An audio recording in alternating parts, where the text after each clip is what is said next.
మొన్న మార్కెట్కి వెళ్ళినప్పుడు నాకైతే 20 రూపీస్కి ఇన్ని రోజ్ ఫ్లవర్స్ వచ్చినాయి.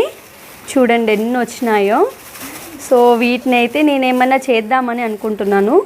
ఇంట్లో గుల్కంద్ అయిపోయండి, ఇంకా రోజ్ వాటర్ కూడా. సో మా బాబు వెనుక అందిస్తున్నాడు రోజ్ వాటర్ కూడా. సో వీటితోటి నేను ఇప్పుడు గుల్కందును రోజ్ వాటర్ చేస్తున్నాను.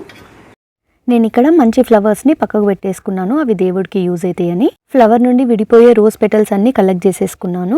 ఇప్పుడు నేను ఈ కలెక్ట్ చేసుకున్న దాంట్లో కొన్ని పెటల్స్ వచ్చేసి గుల్కంద్కి, కొన్ని రోజ్ వాటర్, కొన్ని పెటల్స్ డ్రై చేసి పౌడర్ చేసుకుందామని పక్కకు పెట్టేసుకున్నాను.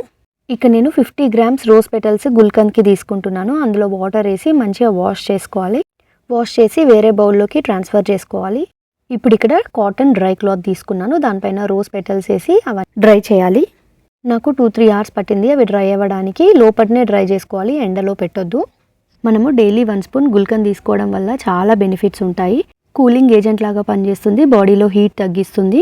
లంచ్ అయ్యాక 1 స్పూన్ తీసుకుంటే డైజెషన్ పర్పస్కి యూజ్ అవుతుంది అండ్ కాన్స్టిపేషన్ ఉండదు, ఎందుకంటే హై ఫైబర్ కంటెంట్ ఉంటుంది దీంట్లో. కాబట్టి ఇందులో వైటమిన్ సి యాంటీ ఆక్సిడెంట్స్ ఉంటాయి అండ్ స్కిన్ హెల్త్కి వచ్చేసి చాలా బెనిఫిట్స్ ఇస్తుంది. వ్రింకిల్స్ రానివ్వదు, ఇచెస్, బాయిల్స్కి కానీ యాక్నీకి కానీ యాంటీ ఏజింగ్ లాగా పనిచేస్తుంది. ఇక్కడ నేను ప్రాసెస్లో 50 గ్రామ్స్ రోజ్ పెటల్స్కి 50 గ్రామ్స్ మిశ్రీ తీసుకున్నాను.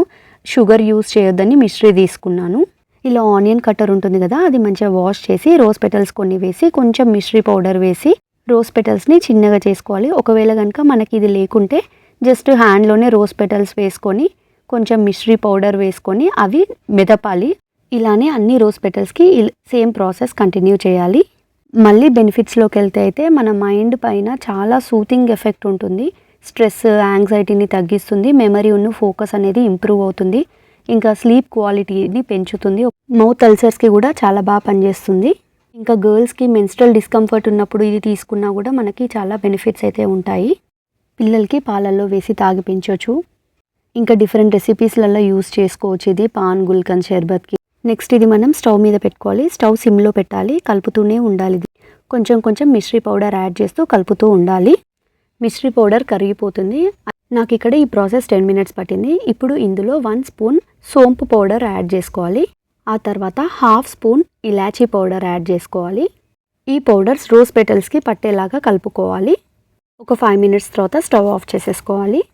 కూల్ అయ్యాక మనం ఎయిర్ టైట్ కంటైనర్లో స్టోర్ చేసేసుకోవాలి. అంతే, యమ్మీ యమ్మీ గుల్కంద్ రెడీ అయిపోయింది. మీకు ఈ వీడియో నచ్చినట్టయితే please like, share and subscribe. Thanks for watching. Bye bye.